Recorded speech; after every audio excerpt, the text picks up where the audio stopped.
नमस्कार विद्यार्थ्यांनो, chapter number 9 final accounts of proprietary concern या टॉपिकमधील आणखीन एक महत्त्वाचा प्रॉब्लेम आज आपण अभ्यासणार आहोत। आजचा आपला हा प्रॉब्लेम टेक्स्टबुकमधील पेज नंबर 290 वर आहे, पान नंबर 290 वर आहे। या प्रॉब्लेममधील त्या प्रोप्रायटरी कन्सर्नचं नाव आहे रीना एंटरप्राइजेस। आपल्याला ट्रायल बॅलन्स दिलेत जर्नलच्या फॉर्मॅटमध्ये आणि त्याखाली एक 5 ॲडजस्टमेंट्स दिलेत। 5 ॲडजस्टमेंटमधला पहिला ॲडजस्टमेंट क्लोजिंग स्टॉकचा, पहिला ॲडजस्टमेंट सन्ड्री डेटर्सवर, या सन्ड्री डेटर्सवर बॅड डेट्स आणि RDD प्रोव्हाइड करा म्हणून सांगितलेत। दुसरा ॲडजस्टमेंट क्लोजिंग स्टॉकचा आहे। तिसरा ॲडजस्टमेंट डिप्रिसिएशन आपल्याला प्रोव्हाइड करायचं आहे प्लांट अँड मशिनरी आणि लँड अँड बिल्डिंगवर। त्यानंतर रेंटवर प्रीपेडचा ॲडजस्टमेंट आहे आणि कॅरेज इनवर्डवर आउटस्टँडिंगचा ॲडजस्टमेंट आहे। जर्नल फॉर्मॅटमध्ये दिलेला ट्रायल बॅलन्स मी ऑलरेडी ब्लॅकबोर्डवर trading account, profit and loss account आणि बॅलन्स शीट रुलिंग करून ट्रान्सफर केलेला आहे। ट्रायल बॅलन्समधील प्रत्येक अकाउंटचा इफेक्ट ट्रेडिंग अकाउंट आणि प्रॉफिट अँड लॉस अकाउंट तसेच बॅलन्स शीटमध्ये मी दिलेलं आहे, ते अगोदर आपण रीड करू, त्यानंतर त्याखाली असलेले ॲडजस्टमेंट्स आपण सॉल्व करूया। ट्रायल बॅलन्समधला पहिला अकाउंट होता ओपनिंग स्टॉक, जे आपण ट्रेडिंग अकाउंटच्या डेबिटला लिहिलो। त्यानंतर कॅपिटल लायबिलिटी असतो, बॅलन्स शीटमध्ये लायबिलिटी साईडला रेकॉर्ड केलो। ड्रॉविंग लेस करायचं असल्यामुळे रक्कम त्याची मी इनर कॉलममध्ये घेतलं। लगेच ड्रॉविंग दिलेत, या कॅपिटलमधून ड्रॉविंग 20,000 लेस केलं। 3 लाखातून 20,000 वजा केल्यामुळे रक्कम 2,80,000 इनर कॉलममध्येच घेतलं, कारण profit and loss account tally केल्यानंतर नेट प्रॉफिट किंवा नेट लॉस येणार आहे, त्याची रक्कम ॲड किंवा लेस करण्यासाठी कॅपिटलची अमाऊंट आपण इनर कॉलममध्ये घेतलेलं आहे। यानंतर फर्निचर असेट आहे, असेटला रेकॉर्ड केलं। प्रीपेड इन्शुरन्स देखील असेटच असल्यामुळे असेट साईडला रेकॉर्ड केलं। त्यानंतर डेटर्स अँड क्रेडिटर्स असं कंबाईनमध्ये 2 अकाउंट दिलेत। डेटर्स हे असेट असल्यामुळे असेटला आणि क्रेडिटर्स लायबिलिटी असल्यामुळे लायबिलिटी साईडला अमाऊंट रेकॉर्ड केलं, परंतु डेटर्सवर बॅड डेट्स आणि RDDचा ॲडजस्टमेंट असल्यामुळे त्याची रक्कम इनर कॉलममध्ये नोंदविलेला आहे। यानंतर परचेस अँड सेल्स हे 2 अकाउंट दिलेत।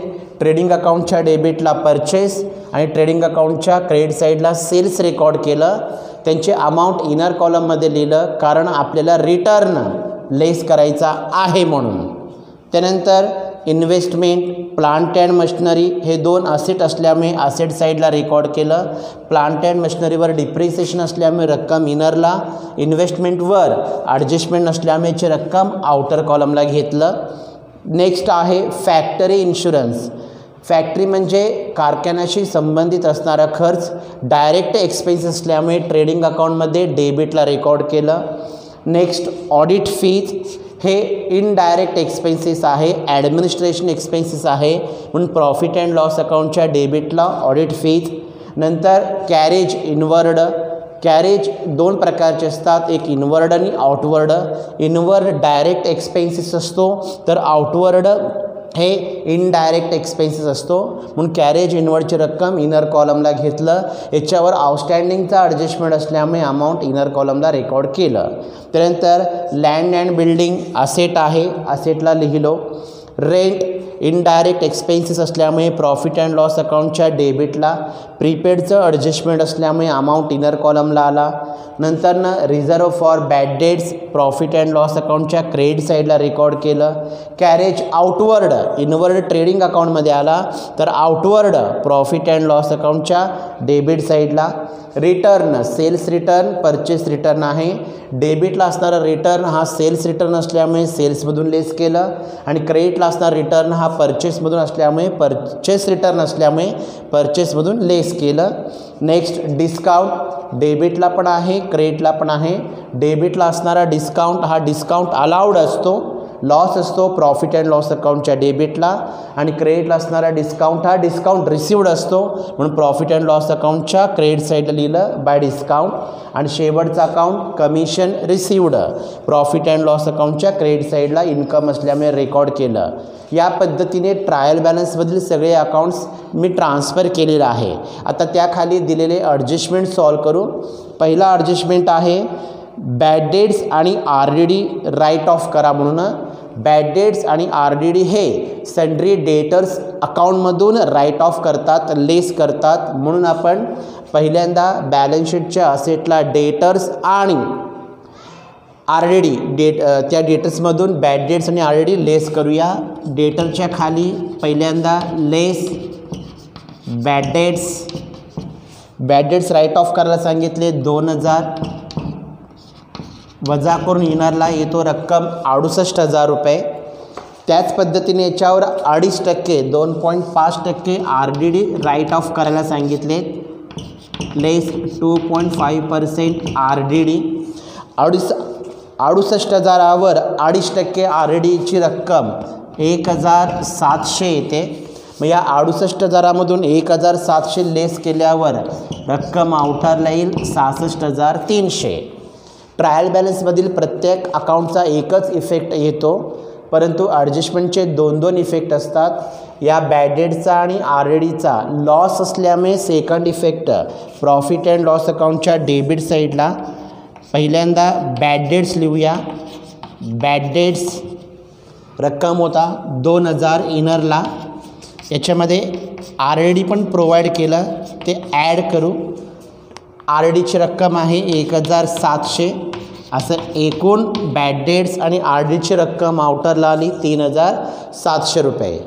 आता ॲडजस्टमेंट नंबर 2 क्लोजिंग स्टॉक आहे. कॉस्ट प्राईस दिलेत 46,000 आणि मार्केट प्राईस दिलेत 40,000.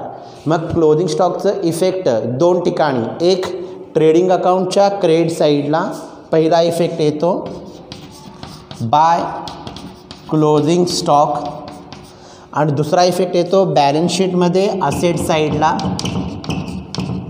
Closing stock. अमाऊंट जी 2 प्राईस दिलेत त्यापैकी जी प्राईस कमी असते ते रेकॉर्ड करायचा. कॉस्ट प्राईस 46,000 आहे आणि मार्केट प्राईस 40,000 आहे. याच्यामध्ये मार्केट प्राईस लेस आहे, कमी आहे, म्हणून क्लोजिंग स्टॉकची रक्कम 40,000 घ्यायचं. कारण रूल असा आहे क्लोजिंग स्टॉकचा, मार्केट प्राईस आणि कॉस्ट प्राईस यापैकी जी प्राईस कमीत कमी असते ती प्राईस रेकॉर्ड करायचा असतो. या पद्धतीनं ॲडजस्टमेंट नंबर 2 क्लोजिंग स्टॉकचे 2 इफेक्ट आपण दाखविलो. आता ॲडजस्टमेंट नंबर 3 डिप्रिसिएशन प्रोव्हाइड करायचं आहे बिल्डिंग आणि मशिनरीवर. बिल्डिंगवर डिप्रिसिएशन आहे 5% आणि मशिनरीवर डिप्रिसिएशन आहे 10%. अगोदर बिल्डिंगमधून लेस 5% डिप्रिसिएशन, मग 5% बिल्डिंगवरचं डिप्रिसिएशनची रक्कम येईल 7,000. लेस करून आउटरला येणार 1,33,000. त्याच पद्धतीने प्लांट अँड मशिनरीवर 10% डिप्रिसिएशन प्रोव्हाइड करायचं आहे. 50,000वर 10% म्हणजे 5,000 येईल. आउटरला वजा करून 45,000. डिप्रिसिएशन म्हणजे वस्तूची किंमत कमी होणे, त्याच्यामुळे आपला लॉस होत असतो, म्हणून याचा सेकंड इफेक्ट येणार प्रॉफिट अँड लॉस अकाउंटच्या डेबिट साईडला. इथं जागा नसल्यामुळे या ठिकाणी लिहित आहे टू डिप्रिसिएशन ऑन. पहिला अकाउंट आहे मशिनरी, दुसरा अकाउंट आहे बिल्डिंग. मशिनरीवरचा डिप्रिसिएशन 5,000, बिल्डिंगवरचा डिप्रिसिएशन 7,000, असं एकूण डिप्रिसिएशन 12,000. सेकंड इफेक्ट दाखविलो. ट्रायल बॅलन्समधील प्रत्येक इफेक्ट आपण एकाच ठिकाणी लिहित होतो, परंतु ॲडजस्टमेंटचे मात्र 2 इफेक्ट द्यायचे असतात. जसं बॅड डेट्स आणि RDD सन्ड्री डेटर्समधून लेस केलं आणि प्रॉफिट अँड लॉस अकाउंटच्या डेबिट साईडला लिहिलो. क्लोजिंग स्टॉक ट्रेडिंग अकाउंटच्या क्रेडिट साईडला आणि बॅलन्स शीटच्या असेट साईडला रेकॉर्ड केलं. डिप्रिसिएशन बॅलन्स शीटच्या असेट साईडला त्या पर्टिक्युलर असेटमधून लेस केलं आणि प्रॉफिट अँड लॉस अकाउंटच्या डेबिट साईडला रेकॉर्ड केलं. आता ॲडजस्टमेंट नंबर 4 ज्याच्यामध्ये रेंट प्रीपेड आहे. प्रीपेड त्या पर्टिक्युलर अकाउंटमधून लेस करायचं आणि दुसरा इफेक्ट बॅलन्स शीटच्या असेटला लिहायचा. रेट हा अकाउंट याच्यामधून लेस प्रीपेड. मग प्रीपेडची रक्कम दिलीत त्यांनी 3560.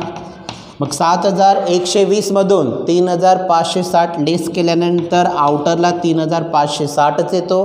याचा सेकंड इफेक्ट बॅलन्स शीटच्या असेट साईडला प्रीपेड रेंट 3560 आणि शेवटचा ॲडजस्टमेंट आउटस्टँडिंग कॅरेज इनवर्ड आहे 1200. आउटस्टँडिंग हे प्रीपेडचं उलट असतो, म्हणजे पर्टिक्युलर त्या अकाउंटमध्ये ॲड करून बॅलन्स शीटच्या लायबिलिटी साईडला रेकॉर्ड करायचा. प्रीपेड आपण लेस करून असेटला लिहिलो तर आउटस्टँडिंग ॲड करून बॅलन्स शीटच्या लायबिलिटी साईडला रेकॉर्ड करायचं. मग कॅरेज इनवर्डमध्ये ट्रेडिंग अकाउंटच्या डेबिट साईडला ॲड आउटस्टँडिंग रक्कम आहे 1200 रुपये. बेरीज केल्यानंतर आउटरला 3000 आणि याचा सेकंड इफेक्ट बॅलन्स शीटच्या लायबिलिटी साईडला आउटस्टँडिंग कॅरेज इनवर्ड 1200 आउटरला. या पद्धतीने आपण सगळे ॲडजस्टमेंट सॉल्व केलेलं आहे. ट्रायल बॅलन्समधील प्रत्येक इफेक्ट एकच ठिकाणी, परंतु ॲडजस्टमेंटचे मात्र 2-2 इफेक्ट दाखवायचा. आता आपल्याला टॅली करायचं आहे. Trading account, profit and loss account आणि बॅलन्स शीट. ट्रेडिंग अकाउंटचा बॅलन्स ग्रॉस प्रॉफिट किंवा ग्रॉस लॉस असतो. प्रॉफिट अँड लॉस अकाउंटचा आन्सर नेट प्रॉफिट किंवा नेट लॉस असतो. आणि शेवटी बॅलन्स शीट टॅली होते, दोन्ही साईडला बेरीज सेम येते. आता सुरुवातीला ट्रेडिंग अकाउंट टॅली करू. ट्रेडिंग अकाउंटची टोटल या दोन रकमेची टोटल येते 1,58,000 आणि डेबिटला असणाऱ्या या 4 अमाऊंटची टोटल येते 1,22,200. म्हणजे क्रेडिट साईडची टोटल 1,58,000 जास्त असल्यामुळे समोरासमोर लिहिलो मी 1,58,000. या 1,58,000मधून डेबिटची टोटल 1,22,200 लेस केल्यानंतर ग्रॉस प्रॉफिट येतो 35,800. जे आपण ट्रेडिंग अकाउंटच्या डेबिट साईडला ग्रॉस प्रॉफिट कॅरीड डाऊन म्हणून रेकॉर्ड करायचं. ट्रेडिंग अकाउंटचं बॅलन्स ग्रॉस प्रॉफिट किंवा ग्रॉस लॉस असतो. क्रेडिटला कमी पडलं तर ग्रॉस लॉस, डेबिटला कमी पडलं तर ग्रॉस प्रॉफिट. या प्रश्नामध्ये ट्रेडिंग अकाउंटची क्रेडिटची टोटल 1,58,000 आहे, तर डेबिटची टोटल 1,22,200 आहे. म्हणजे डेबिटला रक्कम कमी पडतो म्हणून ग्रॉस प्रॉफिट. त्या दोन टोटलचं लेस केल्यानंतर अमाऊंट येतो 35,800. हा आलेला gross profit profit and loss अकाउंटच्या क्रेडिट साईडला पहिल्याच ओळीला ब्राउट डाऊन करायचं. By gross profit brought down 35,800. ज्या पद्धतीने ट्रेडिंग अकाउंट टॅली केलं त्याच पद्धतीनं प्रॉफिट अँड लॉस अकाउंट देखील टॅली करायचं. प्रॉफिट अँड लॉस अकाउंटची क्रेडिटची टोटल 1, 2, 3, 4 या 4 अमाऊंटची टोटल केल्यानंतर रक्कम येते 56,800. तर डेबिटला असणाऱ्या एक्सपेन्सेसची आणि लॉसेसची टोटल केल्यानंतर रक्कम येते 49,620. याचा अर्थ प्रॉफिट अँड लॉस अकाउंटमध्ये देखील क्रेडिटला टोटल जास्त आहे, डेबिटलाच बॅलन्स कमी पडतो. म्हणून डेबिटला कमी पडणाऱ्या या बॅलन्सला म्हणायचं नेट प्रॉफिट कॅरीड डाऊन, जे आपल्याला कॅपिटलला ट्रान्सफर करावं लागतो. प्रॉफिट अँड लॉस अकाउंटची क्रेडिटची टोटल मी तुम्हाला सांगितलं 56,800, जे डेबिटपेक्षा जास्त आहे म्हणून समोरासमोर लिहिलो मी 56,800 रुपये. या प्रॉफिट अँड लॉस अकाउंटच्या क्रेडिटची टोटल 56,800मधून डेबिटची टोटल 49,620 लेस केल्यानंतर बॅलन्स येतो 7,180, ज्याला आपण नेट प्रॉफिट हा शब्द वापरलं. हा नेट प्रॉफिट कॅपिटलला ट्रान्सफर करायचा असतो. म्हणजे बॅलन्स शीटच्या असणाऱ्या लायबिलिटी साईडला या कॅपिटलमध्ये हे नेट प्रॉफिट कन्सिडर करायचा.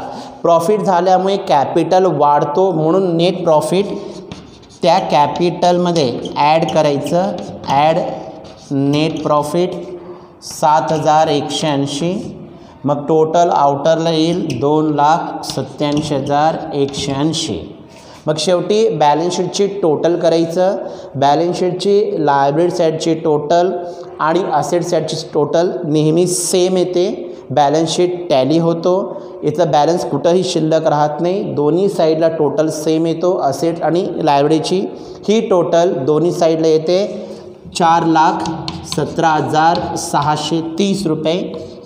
एवढीच टोटल असेट साईडला येते, जे मी समोरासमोर रेकॉर्ड केलं. या पद्धतीनं आपल्या टेक्स्टबुकमधील पेज नंबर 219वरचा रीना एंटरप्राइजेसचा प्रॉब्लेम आपण सॉल्व केलेला आहे, ज्यामध्ये trading account, profit and loss account आणि बॅलन्स शीट प्रिपेअर केलं. सोबत काही महत्त्वाचे ॲडजस्टमेंट देखील आपण कन्सिडर केलेलं आहे. व्हिडिओ व्यवस्थित पहा, समजून घ्या आणि या व्हिडिओसोबत या प्रॉब्लेमचा जो सोल्युशन पाठविलेला आहे तो तुमच्या वहीमध्ये लिहून घ्या. थँक्यू.